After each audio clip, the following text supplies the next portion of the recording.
What's up, y'all? Drill88 here, and welcome to the Dice Debate, the video series where I more or less take everybody's unpopular opinions and give my thoughts on them.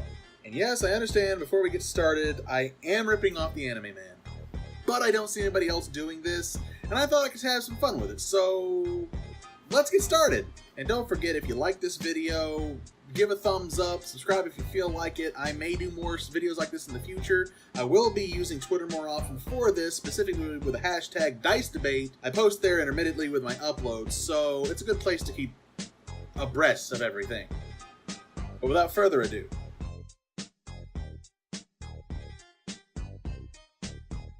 I love D&D, but it's built on two things that need to die: the race, class, level triad, and Vancian spellcasting.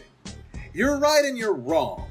Vancian spellcasting I absolutely detest and will go out of my way every single time to not use it. I'll make up a magic system before I'll use Vancian spellcasting. It is so dumb.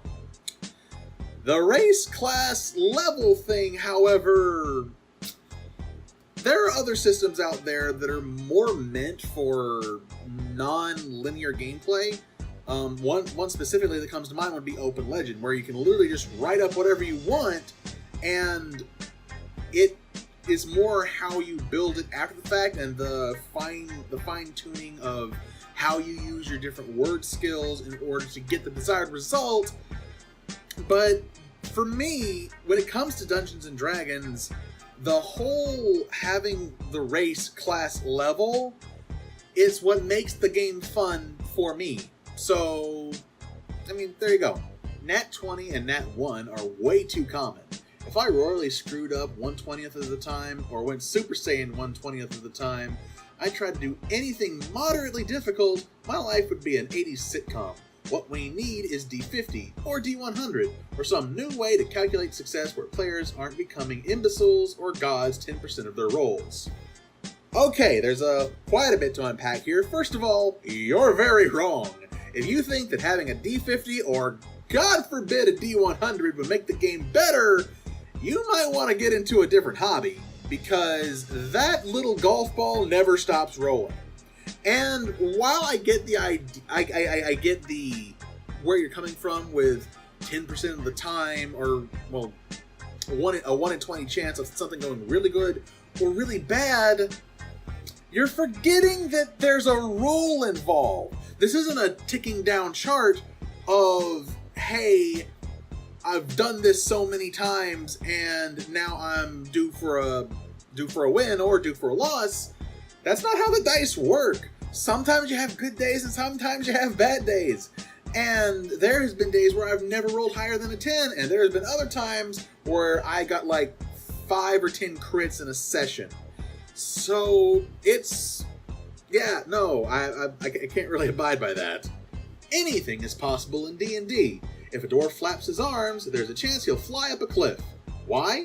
Because there are avatar of gods walking the realms. There are wild magic surges. There are fey tricksters and pranksters. There are wizards and Dejin and all kinds of other magic users who can make it happen. There's divine intervention. I never say no. I let the dice decide. If the arm-flapping dwarf rolls a nat 20, then a deity notices him. Roll another in a row, and the dwarf has gained the power, gained the deity's favor. Roll a third time in a row, the deity lets you fly. Almost impossible is different than impossible, and in D&D, nothing is impossible. That is... okay. I'm not saying that you should stop a player's creativity. However, outside of a last-ditch effort, okay, I think I see where this post is coming from. There was like a meme floating around on Facebook where it showed a dwarf who'd fallen off a cliff, and he was like, I am going to try to flap my arms because I've got nothing else better to do. And he rolled like 3 20s in a row, and he managed to start hovering, and they just went with it because in the moment, that was awesome. However, I don't think that's really a good idea to just ad nauseum, just let people go off and do whatever, and if you roll, okay, a natural 20 and a natural 1. I'm going to go slight tangent here, But a natural 20 and a natural 1 does not automatically mean success in the highest regard. It hasn't meant that, I think, since first edition. Was it first edition that whenever you rolled a 20, you automatically just killed the guy? That doesn't exist for a reason. If I'm going to take my little dagger and I'm going to stab Evil McFacey and I roll a 20, he doesn't automatically die. If I roll a 20, I have a poison dagger, I get double damage. But that's it. And if I want to jump and just like, I'm going to jump and I'm going to snap his neck, there is no way little tiny halfling me is going to snap the neck of big guy over here, especially if I'm not trained in it. Like, if I was like a trained assassin and went around that way and that was my thing, I trained in neck snapping, then maybe there would be the slightest chance. But a natural 1, while that does mean a critical failure, does not mean you die. I try to run games where dying is due to a succession of failures or players getting in over their head.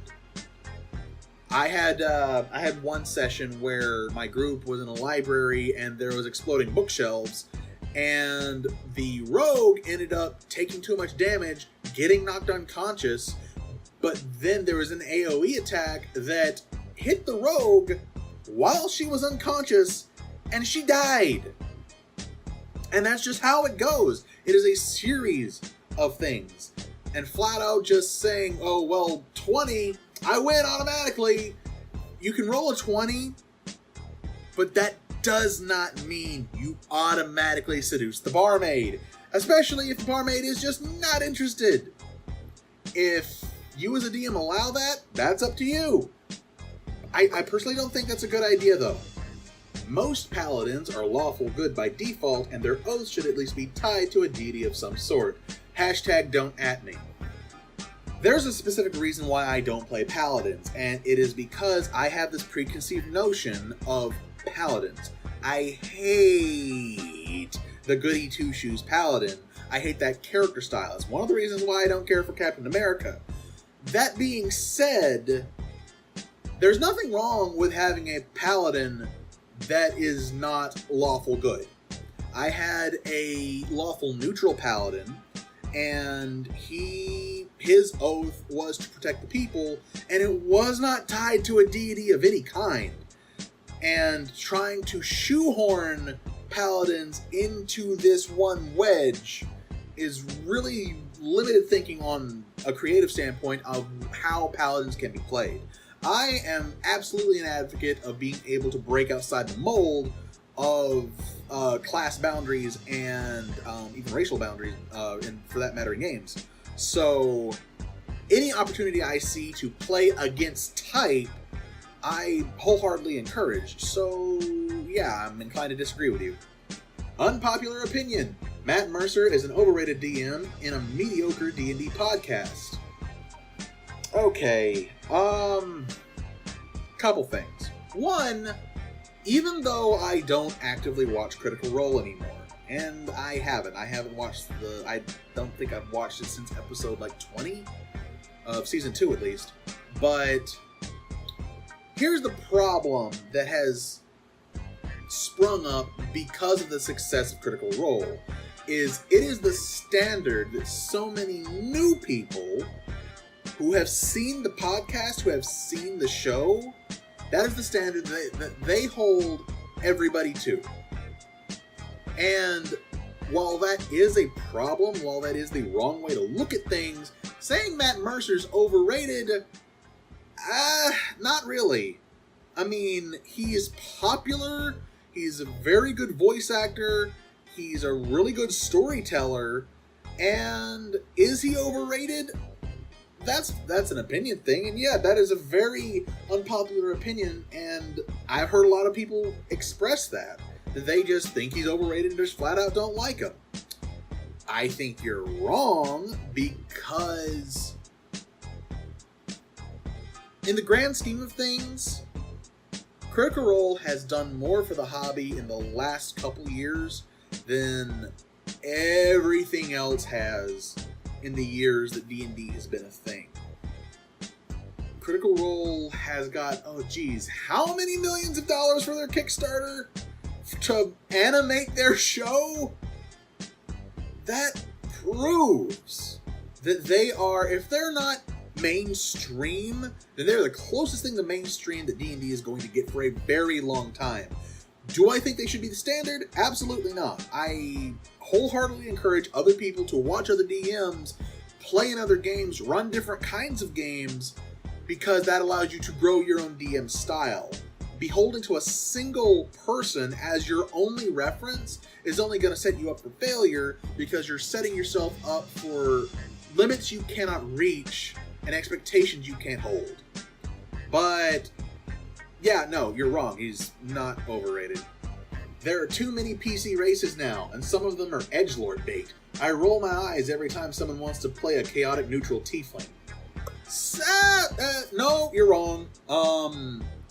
Okay, you say there are too many PC races that are edgelord bait, and then you use the most common one as a reference. And even then, I really don't see it. There are a lot of races, don't get me wrong. Tiefling being an edgelord, that is kind of a thing, unfortunately. It's a stereotype that still prevails, the same way with the bard trying to be seductive, or the paladin being heroic stupid. But, this is a tough one. I don't think there are too many PC races, because even with all the options we have right now, I still try to come up with something new. I still need something specific for an idea that I have, and I have seen tons of homebrew races that just look amazing, that I have wanted to play, that I've wanted to see other people play so I could see how they would play them. It makes the game more interesting to have a diverse color palette of things to choose from, rather than just keeping everything locked down. Because I could promise you this: if tieflings weren't a race and I saw them as an enemy in a game, I would make up my own tiefling. Granted, I still wouldn't go the whole edgelord route, because that is so dull and basic, but I would still do it. I would still make a tiefling. I would make a dragonborn if there were not dragonborn in the game. So there we have it. People coming down on edgelord characters. Another edgelord? Edgelord characters are just up to some gatekeeping garbage. Player behaviors can be problematic, but that's up to the players and the DM to talk about and work through productively. Crapping on a new player just because they made a cliched and everyone else's character has some tropes worked in anyway character is a really bad way to introduce people into the hobby. Yes, I agree. As much as I am a proponent of coming up with new and breaking the stereotype characters, that isn't to say you can't do a stereotype correctly and interestingly. Case in point, in a previous group that I had the low intelligence barbarian that was a half-orc that just wanted to kill things, was bored all the time when it wasn't in battle, but it was a new player. And that player was still having fun. The player wasn't being a detriment to the party. The player was exploring this character. This player was constantly saying how much fun he was having, even though I was worried because I genuinely thought he was just not enjoying things because he looked bored all the time. But no, he was just playing to his character, and he was having fun with it. And being able to play a stereotype and still have fun at the table with everybody else, if you can hit those marks, then you're fine. Okay, we've got quite a list here. D&D 4th edition was the best thing WotC ever did, maybe tied with Gamma World 7th edition. This is precisely because it dared to break the tradition to do new things, while at the same time examining mechanics from the perspective of what they achieved instead of legacy. Never played Gamma, and I've played 4th edition a little bit. It was actually what got me started into D&D, so I really don't have much of an opinion on this matter, but I would say that 5th edition is the best that D&D has become because it allowed more people, new people, to get into the hobby because the rule system are much easier. Level by level multi-classing is super double mega cancerous for actually playing games. It's fun for character building mini-games, so it should be relegated to single player or possibly competitive computer RPGs instead of tabletop. Bull upon you, sir! Okay, so multi-classing for me is an extremely interesting experience when it comes to story. Because whenever I run a game and whenever I try to play a game, I always try for there to be a reason for what I do, what I achieve, what I obtain, and what I level into. I always try to make for there to be a reason for those things to exist. If I'm a fighter, why would I, in story, become a druid? What happens in story to make me to want to become a druid? Case in point would be whenever I was running one of my older characters, Kronos. He was originally a 5e artificer before they revised it, so it really wasn't very good. And it was a 2-person campaign we were running through Horde of the Dragon Queen. And 5 levels in, I was dying a lot. And my character in-game was becoming very aware of his own mortality.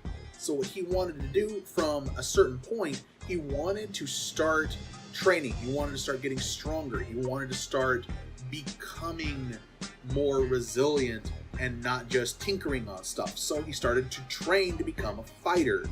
He found old books that he would read that taught him basic stances. Anytime he had the chance to talk to someone who was like a teacher, he'd always try to get information from them, and he would try to learn from his opponents. He would try to train himself with how to counter someone else's fighting style, and that's how I worked being a fighter into the story. So, yeah, you're absolutely wrong. It just takes a little bit of creative thinking for it to be able to be executable. Most of the systems from the late 90s and early 2000s, and many before, are clunky and obsolete, almost universally unfit for consumption for anyone who wasn't raised on them. Some people just want a different experience. Just because a game's mechanics isn't perfect, or in some cases good, doesn't mean you can't take stuff from that, doesn't mean you can't learn from that. I still want to collect a lot of the old 4th edition and 3.5 edition books because there's stuff in there that I can take, there's ideas that I can learn from, and I would love to be able to play in an old 1st edition game. I know it would be garbage, but it is a learning experience. It is knowing about where we came from allows you to prepare for where you want to go. And absolutely disregarding what was built in the past, I think is very short-sighted. Electronic is the future. Dead trees should be eliminated.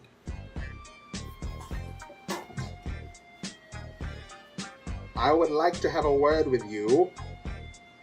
But no, seriously, I don't see why everyone is so hard on just getting rid of all the old books. I don't know about you, but my tablet, my phone, nothing is this big. Nothing I have is this big. And to be able to get a tablet that is this big, that is fast enough to be able to just search up whatever I want, I don't have that kind of money. Yes, I do realize that it's expensive to buy these books, but you know what?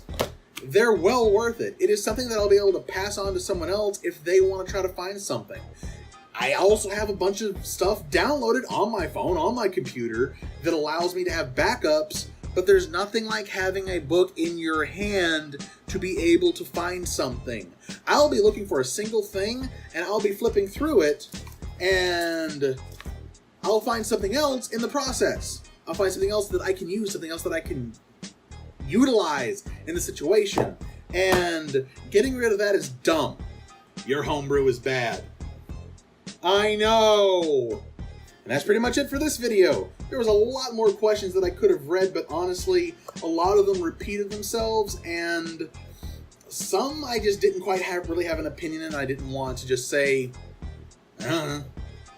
Don't forget to like and subscribe down below for more videos in the future, and I look forward to seeing you guys on the next video. So, Till next time,